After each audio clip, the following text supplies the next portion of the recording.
breaking overnight, a CNN exclusive. Sources say the CIA carried out a drone strike on a port facility on Venezuela's coast earlier this month. This is the first known U.S. attack on a target inside the country. Now, before this, the U.S. had only conducted strikes on suspected drug trafficking boats in international waters, destroying more than 30 vessels in the Caribbean Sea. You can see some of the images of what we've seen to this point, and this has typically been in the Caribbean Sea and Eastern Pacific. Now, President Trump first acknowledged the strike on a remote Venezuelan dock in an interview last week.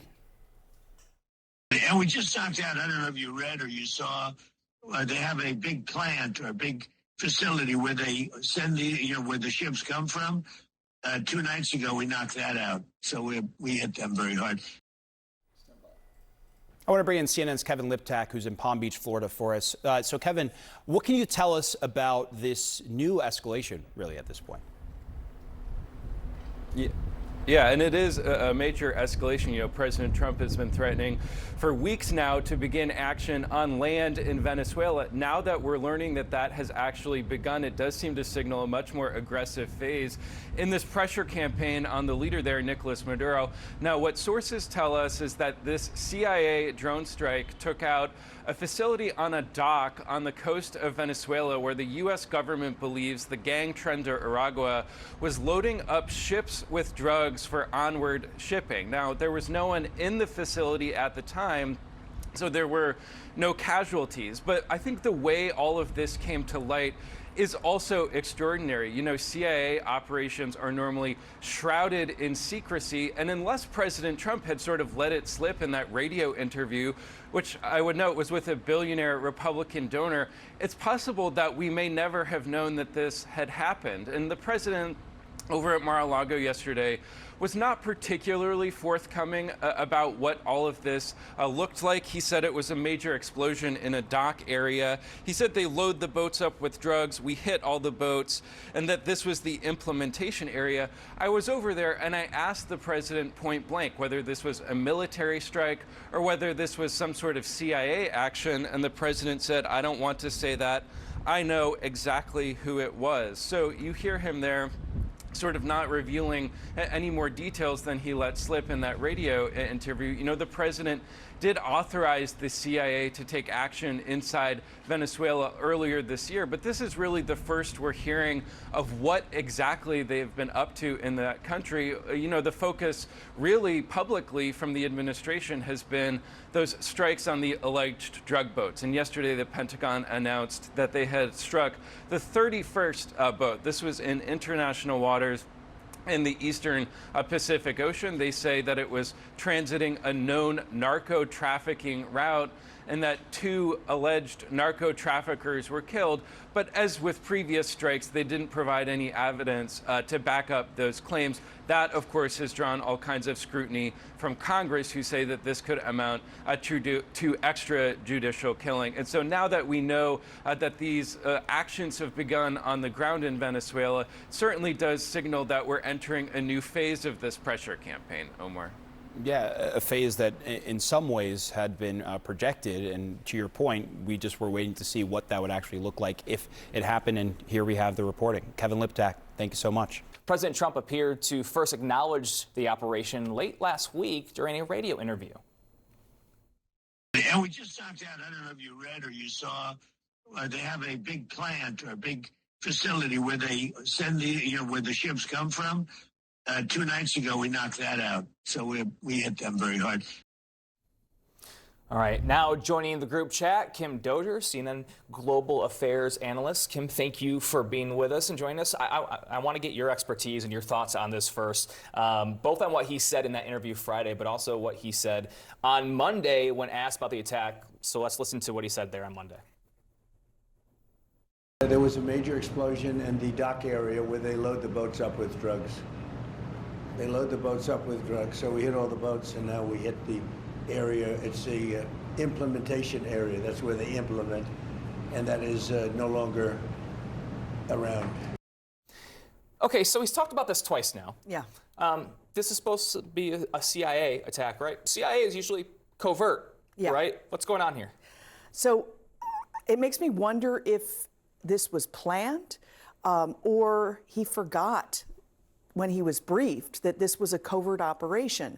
Now, when something like this takes place, usually certain members of Congress are briefed, certain people throughout the interagency process, and they will keep their mouths shut until the act itself becomes public. And I think that's why you're now seeing the details released, because he's just outed what was supposed to be a deniable operation.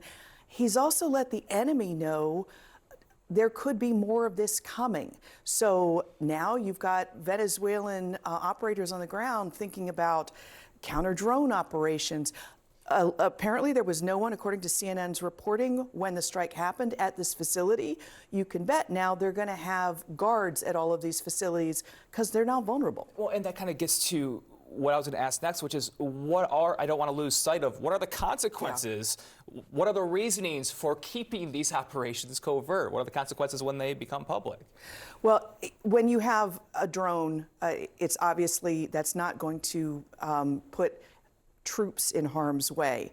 It is a way of harassing the drug cartels, the Venezuelan regime. It's unlikely to unseat Venezuelan strongman Maduro, but at least it shows that the U.S. is doing something, and it seems it's almost performative, and that's possibly why Trump brought it up in public. Okay.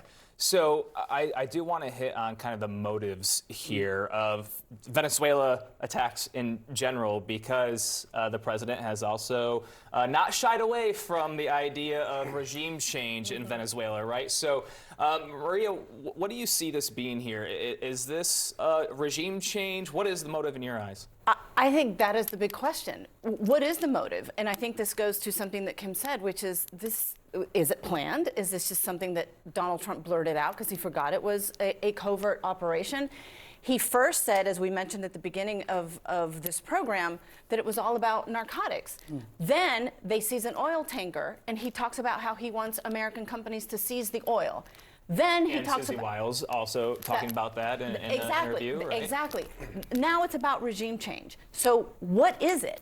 The fear here, I think, of Americans, and I go back to the MAGA base, which is, I think, a big problem that he has, but Brian knows more about that, because this is not what the MAGA base wanted from somebody like Donald Trump, who promised not to get involved in foreign wars, and that's exactly what he's doing now.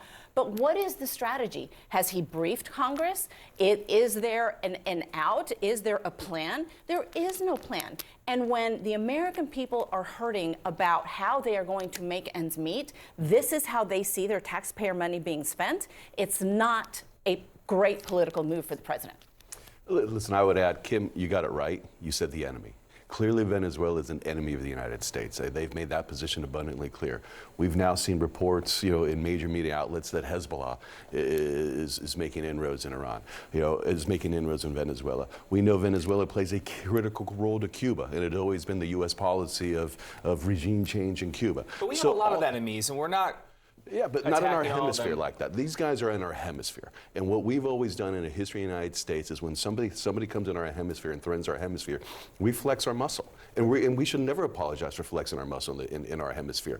And so I think there's multiple things going on with Venezuela. Obviously, there's the drug component that allows them to come in and do something. There's the regime change component that is critical. But dislodging Maduro does so many more things for the region, Cuba, for other things of having these dictators in the region that are welcoming our enemies, that are welcoming North Korea, that are welcoming Iran, that are welcoming, Russia, that are welcoming China. Like, that doesn't work in our hemisphere. And we have a president that's finally saying, you know what, enough. And whether I think he will ultimately, more and more people will be briefed, because there is a case to be made. But I think it's an incremental, pressure, more and more pressure, and we're going to see that. And now that we're talking about it, there's going to be more debate about it, and there is a story that the president can tell of why this is needed. Right. And I do. You just did it more eloquently than he ever has, and I don't think he's going to repeat what you just said.